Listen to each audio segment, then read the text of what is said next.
Olá, pessoal. Vamos continuar com a nossa leitura do livro O que Jesus Diria, do autor Tony Cook. Hoje vamos estar lendo o capítulo 2. Capítulo 2, o título é A Natureza da Igreja. João, as 7 igrejas que se encontram na Ásia. Apocalipse 1, verso 4.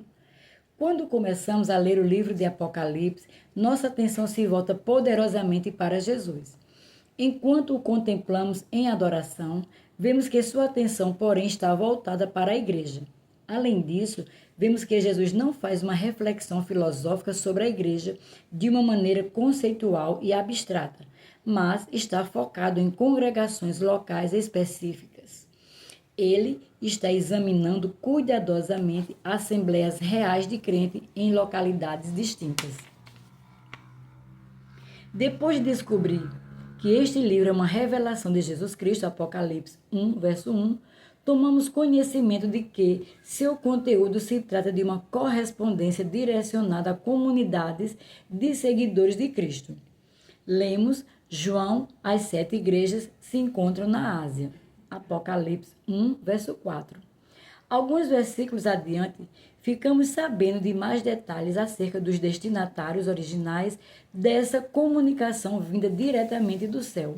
João continua: Eu fui arrebatado no Espírito no dia do Senhor e ouvi de trás de mim uma grande voz como de trombeta que dizia: Eu sou o Alfa e o Ômega, o primeiro e o derradeiro. E o que vês, escreve-o no livro, e envia-o às 7 igrejas que estão na Ásia, a Éfeso, e a Esmina, e a Pérgamo, e a Tiatira, e a Sardes, e a Filadélfia, e a Laodiceia. Apocalipse, capítulo 1, do verso 10 ao 11. Deixe-me enfatizar mais uma vez, o foco principal do livro de Apocalipse é o Senhor Jesus Cristo. Nossa atenção deve estar nele também. E enquanto focamos em Jesus, nunca devemos nos esquecer de que ele está focado na saúde e no bem-estar dos seus seguidores que estão reunidos nas congregações locais. Vivemos em uma sociedade altamente individualizada, na qual há uma ênfase quase contínua no eu, espiritualmente falando, há legitimidade em enfatizar o amor de Deus pelo indivíduo. Afinal, Deus nos ama e se importa conosco individualmente. E a Bíblia diz muito sobre isso de forma legítima. Entretanto, a Bíblia também enfatiza fortemente o aspecto coletivo ou comunitário da nossa salvação. Algumas cartas do Novo Testamento foram escritas a indivíduos, mas a maioria das epístolas foi escrita à comunidade de cristãos. Lucas escreve acerca dos primeiros crentes em Jerusalém. Diariamente perseveravam unânimes no templo, partiam pão de casa em casa e tomavam as suas refeições com alegria e singeleza de coração. Atos 2:46. Os cristãos mais tarde foram instruídos: não deixemos de congregar-nos, como é costume de alguns. Antes, façamos admoestações e tanto mais quanto vedes que o dia se aproxima. Hebreus 10:25. Neste sentido, a ideia de uma fé exclusivamente individualista é um conceito estranho ao Novo Testamento. Não nascemos de novo apenas para ter um relacionamento pessoal com Deus. Também fomos salvos para ter um relacionamento com a sua família, uns com os outros. Se focarmos somente no amor de Deus por nós como indivíduos e negligenciarmos a importância da igreja local, perderemos uma enorme parte do plano geral de Deus. Consequentemente, não deveríamos nos admirar com o fato de Jesus demonstrar grande interesse e preocupação pelas igrejas locais nos 3 primeiros capítulos de Apocalipse. Alguns gostam de enfatizar o que podemos chamar de igreja geral ou igreja invisível. Foi disso que Paulo falou quando afirmou há um só corpo, Efésios 4, verso 4, referindo-se a cada pessoa nascida de novo no planeta. Os membros dessa igreja não se reúnem regularmente porque, logisticamente, isso é uma impossibilidade. Deus certamente conhece cada um dos seus filhos no planeta e ele valoriza cada um. Entretanto, ainda é importante que as pessoas se relacionem umas com as outras, de uma forma palpável e prática, no nível fundamental. Na sua maioria, aliás, nas suas próprias comunidades. Já ouvi pessoas dizerem: faço parte da igreja invisível que existe em todo o mundo, mas não creio que seja realmente importante fazer parte de um corpo de crentes local. Esse modo de pensar é estranho ao Novo Testamento. É um fato confirmado que os cristãos do primeiro século se reuniam, adoravam, oravam e recebiam a palavra de Deus juntos nas assembleias locais. E em Apocalipse vemos que Jesus se importa com cada igreja local, não apenas com a igreja como um todo. Isso também é exemplificado claramente no livro de Atos e ensinado consistentemente ao longo das epístolas. Podemos ilustrar a importância da igreja local extraindo uma analogia do casamento. Estou casado com minha esposa desde 1979 e percorremos juntos a jornada da vida compartilhando tempos bons e tempos desafiadores. Você pode imaginar a si mesmo ou a qualquer pessoa casada dizendo algo assim: creio na instituição do casamento e no seu conceito geral, mas não sou tão comprometido assim com a minha esposa. Isso não faria sentido algum, não é mesmo? Alguém pode ter todo tipo de ideias filosóficas grandiosas sobre o conceito do casamento, mas nada disso importa realmente se essa pessoa não está amando, cuidando e sendo gentil com seu cônjuge. Do mesmo modo, é um tanto estranho falar de forma esplêndida sobre a igreja geral e depois demonstrar uma atitude desonrosa para com a igreja local. Se realmente desejamos entender as prioridades e as atitudes de Deus, precisamos prestar atenção especial ao quanto Jesus é devotado a congregações locais específicas nos 3 primeiros capítulos do livro de Apocalipse. Por exemplo, quando ouviu a voz magnífica de Jesus na ilha de Patmos e se virou, João viu primeiro 7 candeeiros, e o Senhor estava de pé no meio desses candeeiros. Apocalipse capítulo 1, verso 12 e 13. O simbolismo nesse versículo não é nenhum mistério, pois é imediatamente explicado em Apocalipse capítulo 1, verso 20.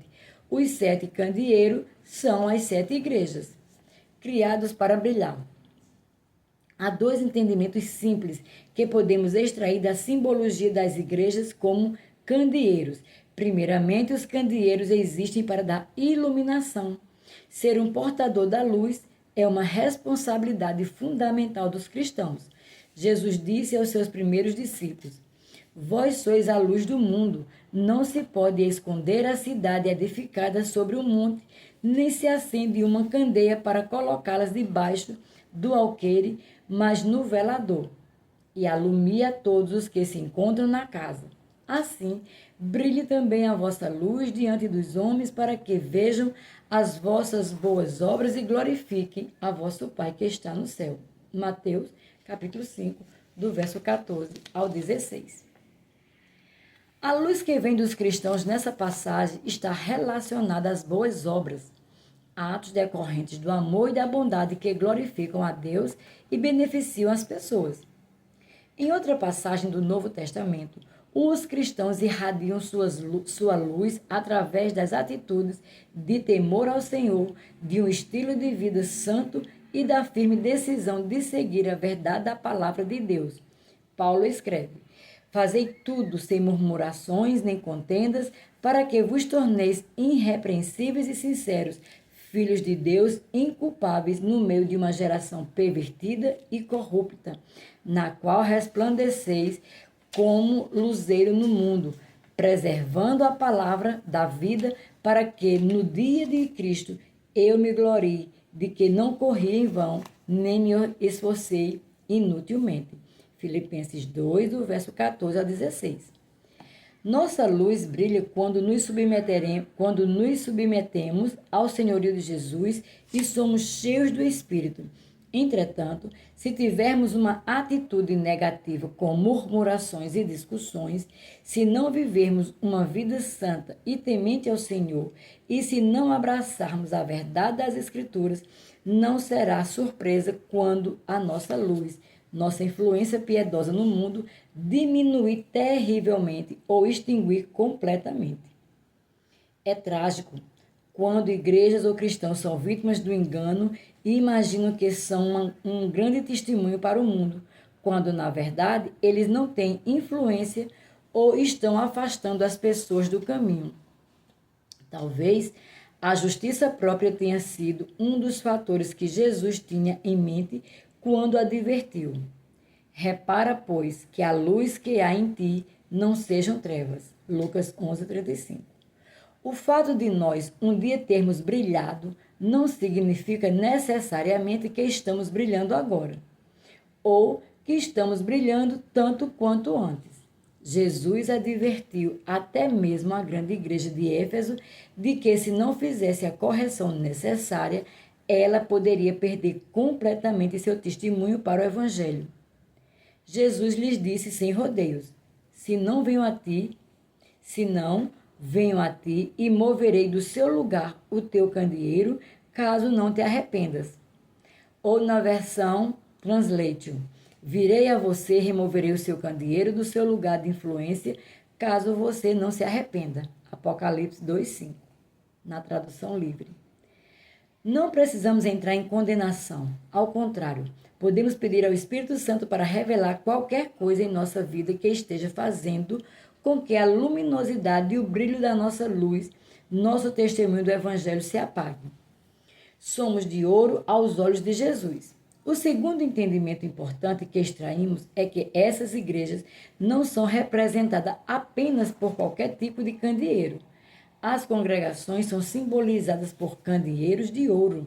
Eles são preciosos e caros, não são feitos de lata, plástico ou papelão.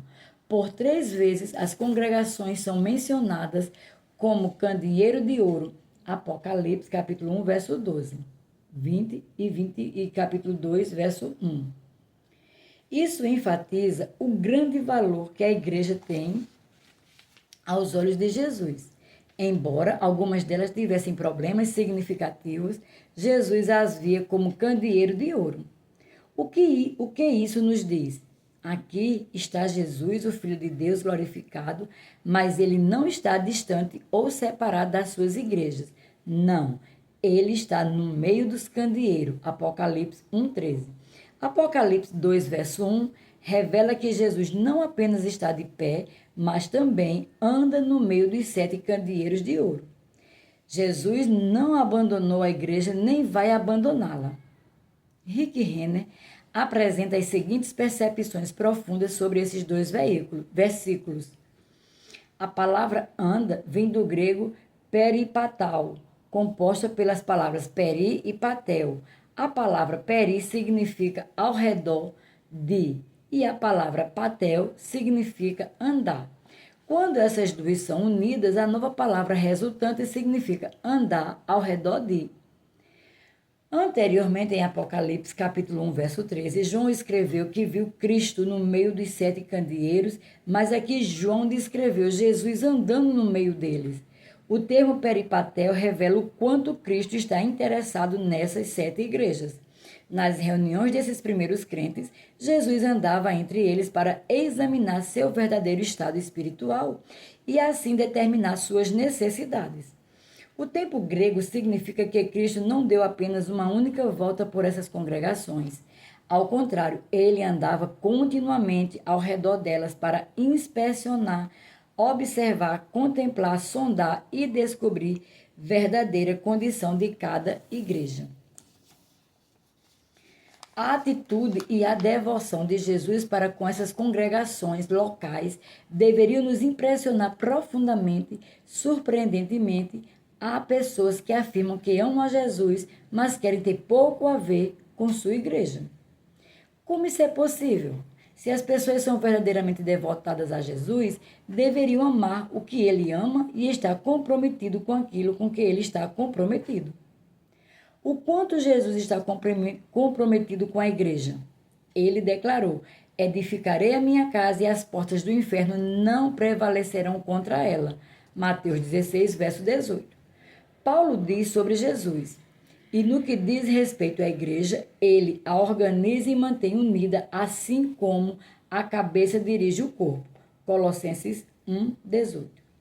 Na versão A Mensagem.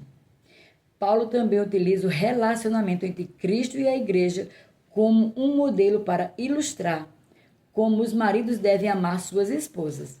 Maridos, amai vossa mulher como também Cristo amou a igreja e a si mesmo se entregou por ela, para que a santificasse, tendo-a purificado por meio da lavagem de água pela palavra, para apresentar a si mesmo igreja gloriosa, sem mácula, sem ruga, nem coisa semelhante, porém santa e sem defeitos. Efésios capítulo 5, do verso 25 ao 27. Observe aqui a frase que Paulo usa: Cristo amou a igreja. E o quanto é importante lembrarmos que ele ainda ama. Jesus não ama apenas a igreja geral, todos os crentes em todos os lugares, mas ama especialmente as assembleias locais também.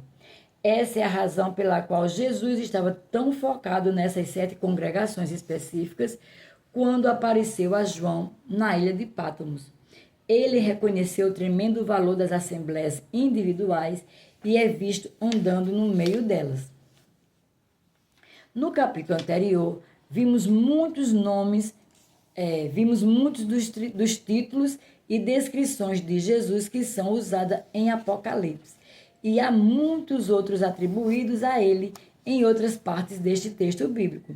Também há muitas metáforas, figuras de linguagem, ao longo do Novo Testamento para nos ajudar a entender quem nós somos coletivamente. A igreja é descrita como edifício de Deus, 1 Coríntios 3:9. Templo de Deus, 1 Coríntios 3:16. Corpo de Cristo, 1 Coríntios 12:27. Virgem pura, 2 Coríntios 11:2. Família da fé, Gálatas 6:10. Família de Deus, Efésios 2:19. Santuário, Efésios 2:21.